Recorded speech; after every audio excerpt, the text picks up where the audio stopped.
What if I told you that some of the greatest minds in ancient history belonged to secret societies that conducted their meetings in darkness, spoke in coded languages, and guarded knowledge they believed could transform or destroy civilization? Today we're diving deep into the shadowy world of ancient secret societies and occult brotherhoods. These weren't just clubs for the elite, they were revolutionary organizations that preserved forbidden knowledge, challenged religious authorities, and, in some cases, literally shaped the course of Western civilization. From the mystical Pythagoreans who believed the universe was made of numbers and music, to the underground mystery cults that promised immortality, to medieval alchemists searching for the philosopher's stone, these societies guarded secrets that modern science would only rediscover millennia later. So dim the lights, because we're about to reveal what... Let's start our journey in 6th century BCE Greece, with perhaps the most influential secret society you've never heard of, the Pythagoreans. You probably know Pythagoras from that theorem about right triangles you learned in school, but here's what they don't teach you. Pythagoras didn't just found a mathematical school, he founded a cult. And not just any cult, but one so secretive that members who revealed its teachings were allegedly executed. Around 530 BCE, Pythagoras established his society in Croton, in what is now southern Italy. But this wasn't a university, it was a commune with strict rules. Members shared all property, followed a vegetarian diet, they believed in reincarnation and that you might be eating your grandmother, and were forbidden from eating beans. Yes, beans. The reason? They believed beans contained souls. Some ancient sources claim Pythagoras himself died because he refused to escape through a bean field. But beneath these strange practices lay something profound. The Pythagoreans believed the entire universe was built on mathematical relationships. All is number, Pythagoras declared. They discovered that musical harmonies corresponded to simple numerical ratios, a finding that seemed to prove the cosmos itself was mathematical. Here's where it gets really interesting. They believed these mathematical principles extended to the heavens themselves. The Pythagoreans proposed that planets moved in perfect circular orbits, creating a harmony of the spheres, cosmic music produced by celestial bodies as they moved through space. They even suggested Earth wasn't the center of the universe, but revolved around a central fire. This was heretical thinking nearly 2,000 years before Copernicus, and it's a perfect example of how ancient astronomy, preserved in texts like the Almagest and other classical astronomical works, would later reveal just how advanced these secret teachings were.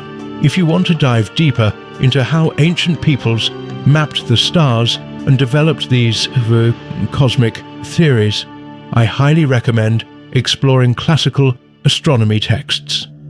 They reveal knowledge systems that rival modern understanding in their sophistication. But the Pythagoreans kept this knowledge secret.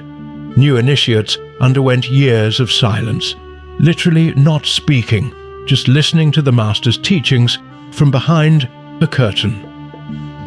Only after proving themselves worthy would they be admitted to the inner circle and allowed to see Pythagoras face to face. Why the secrecy? They believed mathematical knowledge was sacred and dangerous. In their view, understanding the true nature of reality, that everything was number and pattern, gave you power over that reality. It was the ancient equivalent of source code to the universe. And here's where things get dark. The Pythagoreans made a discovery that challenged their entire worldview: irrational numbers. When they calculated the diagonal of a square, they got a number that couldn't be expressed as a ratio, the square root of 2. This was existential horror for them. If not all things could be expressed as numbers, their entire philosophy crumbled. According to legend, they drowned the mathematician who revealed this discovery, Hippasus at sea. Whether true or not, the society did keep irrational numbers secret for as long as they could. The Pythagorean Brotherhood eventually dissolved, but their influence was enormous. Plato studied their teachings.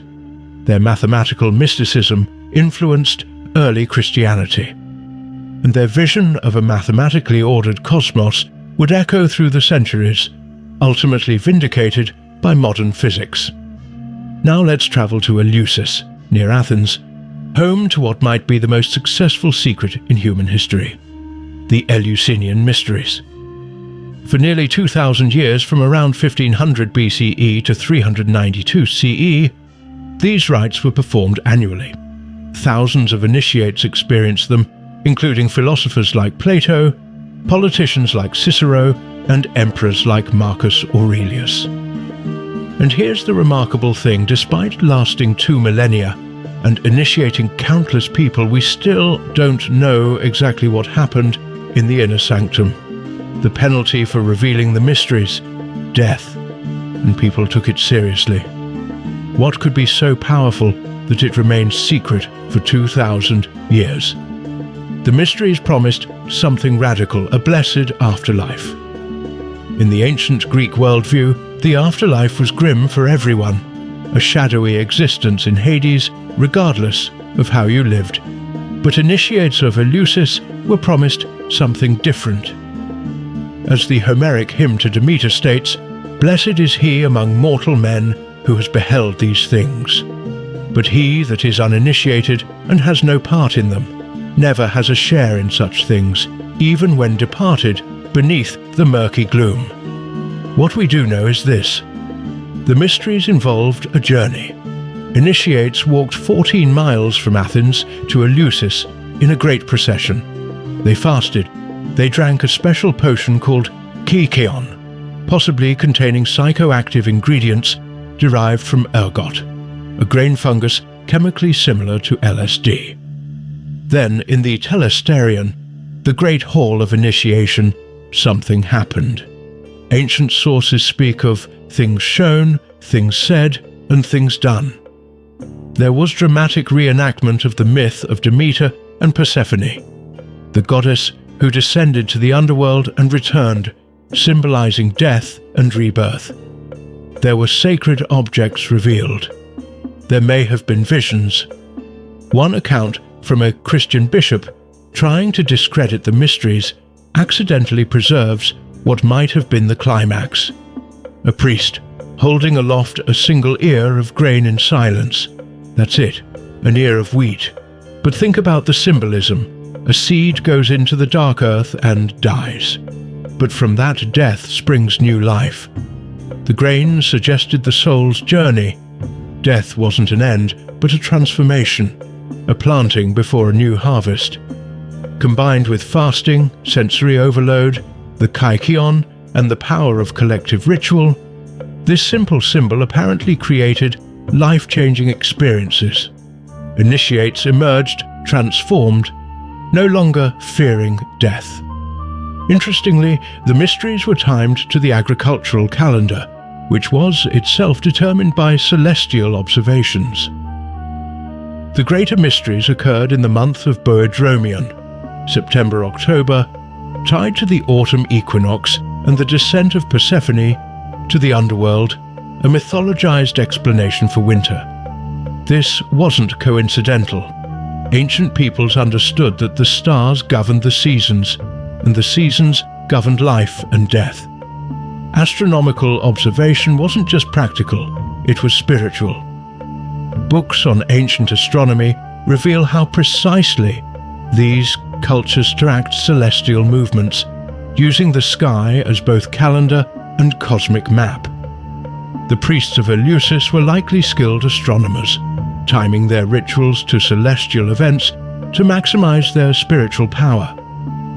The mysteries ended in 392 CE when the Christian emperor Theodosius banned pagan worship. The sanctuary was destroyed, the priesthood killed or scattered. And with them died whatever was shown in that sacred hall. Some secrets, it seems, can be kept forever. While the Eleusinian Mysteries were ancient Greek institutions, the Roman Empire had its own secret society, the cult of Mithras, or the Mithraic Mysteries. From the 1st to the 4th century CE, this all-male, highly secretive mystery religion spread throughout the Roman Empire, particularly popular among soldiers, merchants and civil servants. At its height, there were hundreds of Mithraea, underground temples, scattered from Britain to Syria, and then, almost overnight, it vanished, leaving behind only cryptic images and ruins. Mithraea were deliberately designed to be small, dark, cave-like spaces. No grand temples here, usually holding no more than 30 or 40 people. These were intimate spaces for a select brotherhood. When you entered a Mithraeum, you'd see benches along both walls where initiates reclined for ritual meals, and at the end of the chamber, dominating the space, you'd see the central image of the cult. Mithras slaying a cosmic bull. This bull-slaying scene, called the tauroctony, appears in virtually every Mithraeum, and it's packed with symbolism we're still trying to decode. Mithras, wearing a Phrygian cap, plunges a dagger into a bull's neck, but surrounding him are strange figures: a dog and a snake drinking the bull's blood, a scorpion attacking its testicles, a raven, and often depictions of the sun and moon. Here's where modern scholarship gets really interesting. Many researchers now believe the tauroctony is actually a star map. The bull represents Taurus. The dog is Canis Major or Minor.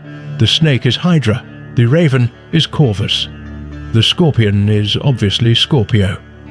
These are all constellations arranged as they appeared in the night sky around 2000 BCE, the age of Taurus, before the precession of the equinoxes shifted to the age of Aries. The killing of the bull might represent Mithras's cosmic power over the precession of the equinoxes, the slow wobble of Earth's axis that causes the position of the stars to shift over millennia. This was knowledge that required centuries of astronomical observation to discover. The cult was teaching advanced astronomy disguised as myth. Initiates progressed through 7 grades, each associated with a planet: Raven, Mercury; Bridegroom, Venus; Soldier, Mars; Lion, Jupiter; Persian, Moon; Sunrunner, Sun; and Father, Saturn. This 7-fold progression reflected the ancient cosmological model of 7 planetary spheres, something beautifully documented in classical astronomical texts. Each initiate was symbolically ascending through the spheres, transcending earthly existence to reach cosmic consciousness.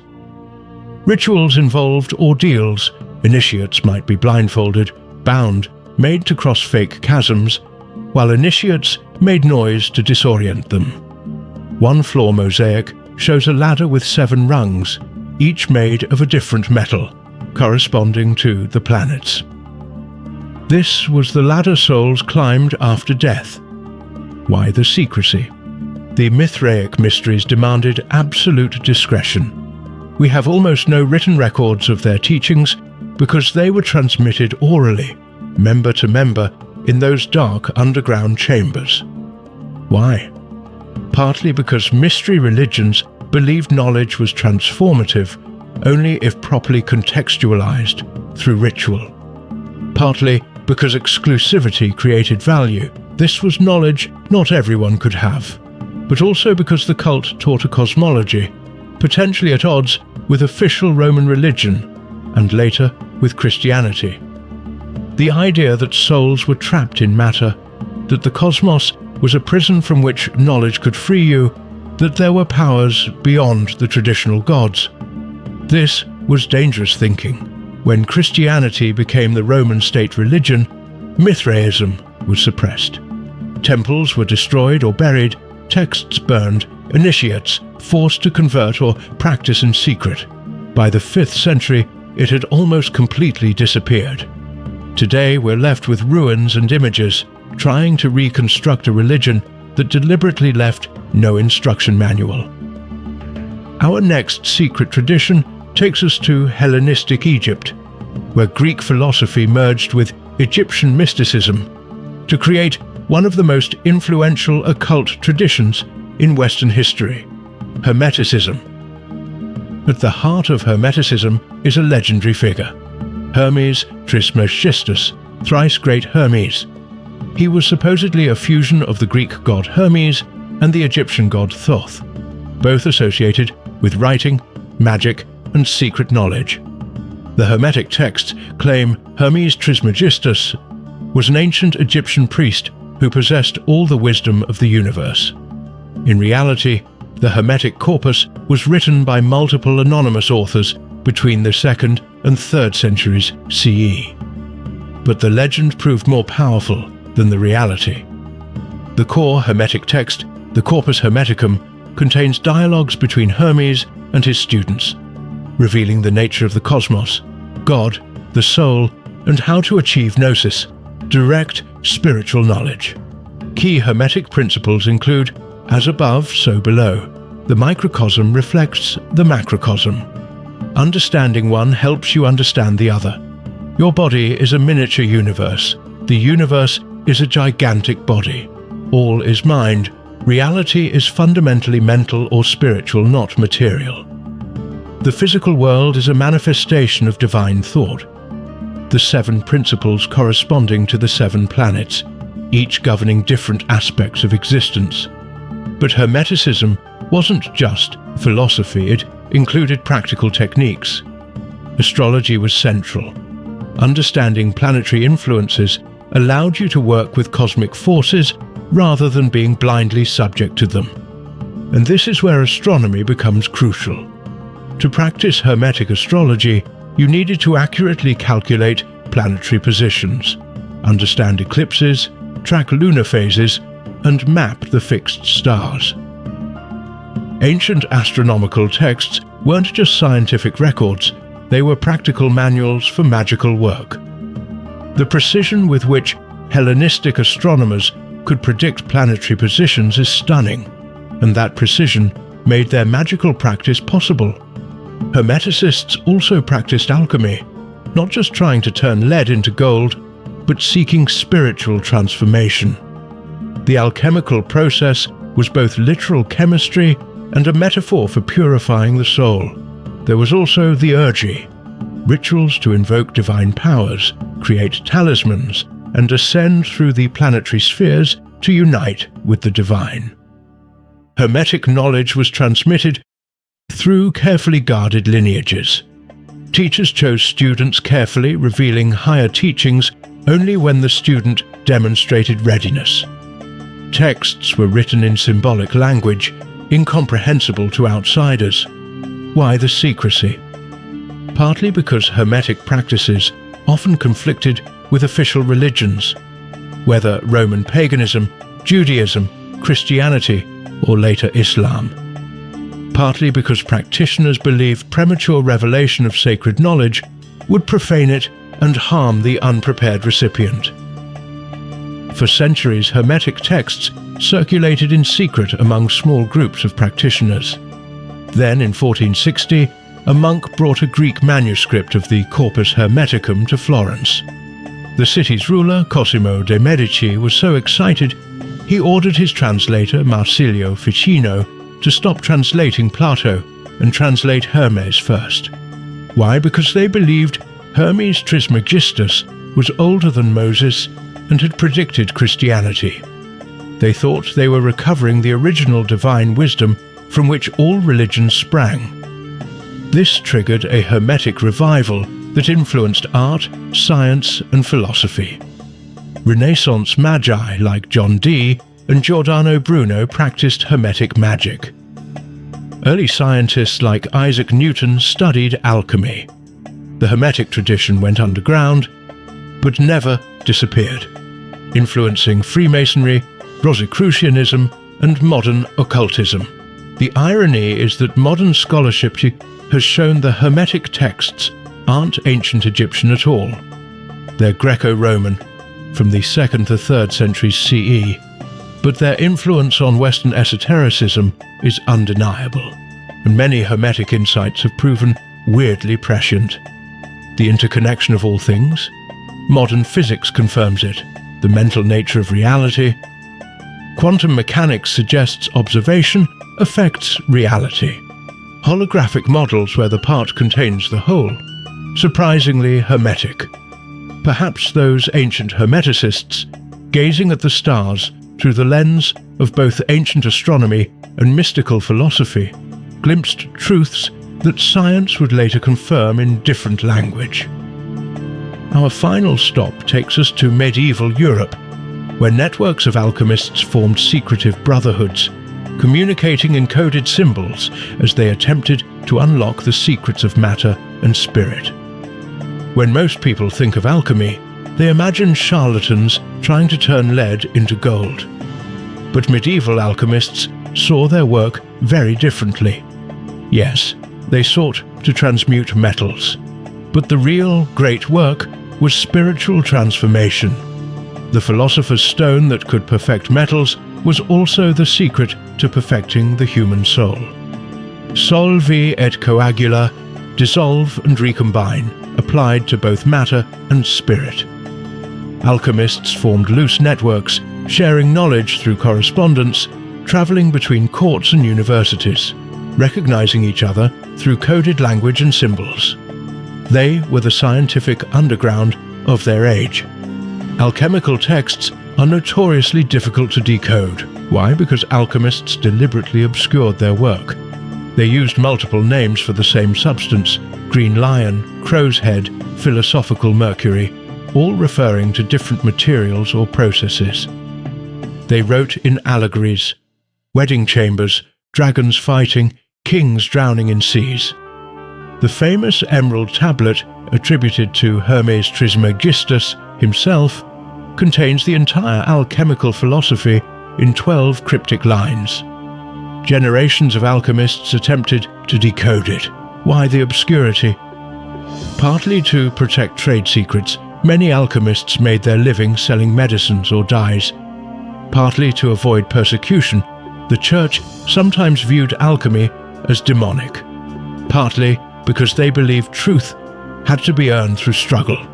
Direct revelation would be worthless. In the early 1600s, mysterious pamphlets appeared in Europe announcing the existence of the Fraternity of the Rosy Cross, an invisible college of enlightened adepts who possessed secret alchemical and medical knowledge. The manifestos promised the Brotherhood would reform all knowledge, cure diseases, and usher in a new age.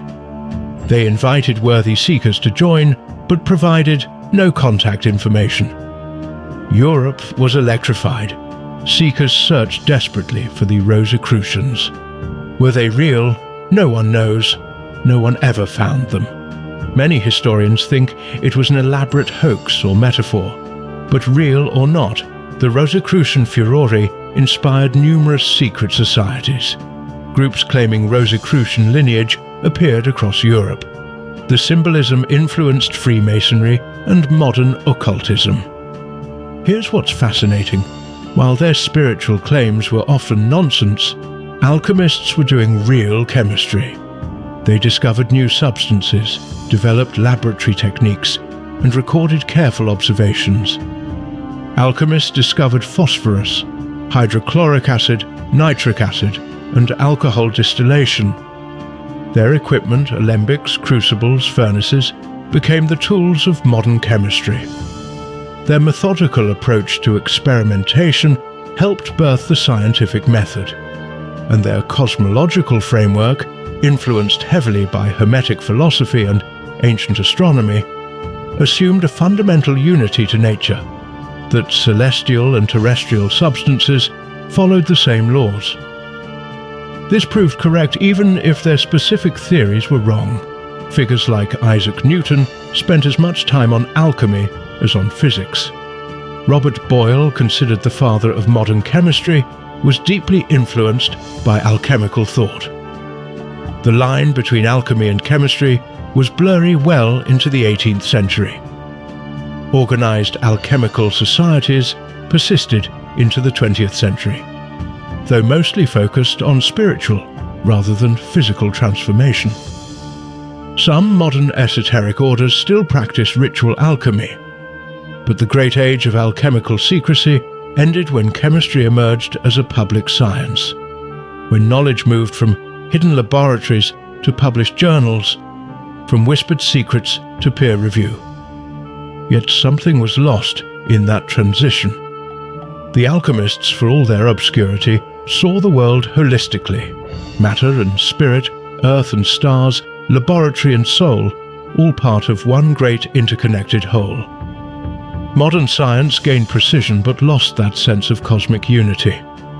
So what have we learned about these ancient secret societies? First, they weren't just about keeping knowledge from the masses. They believed certain truths were transformative only when approached properly, through ritual, initiation, and gradual revelation. Knowledge without wisdom was dangerous.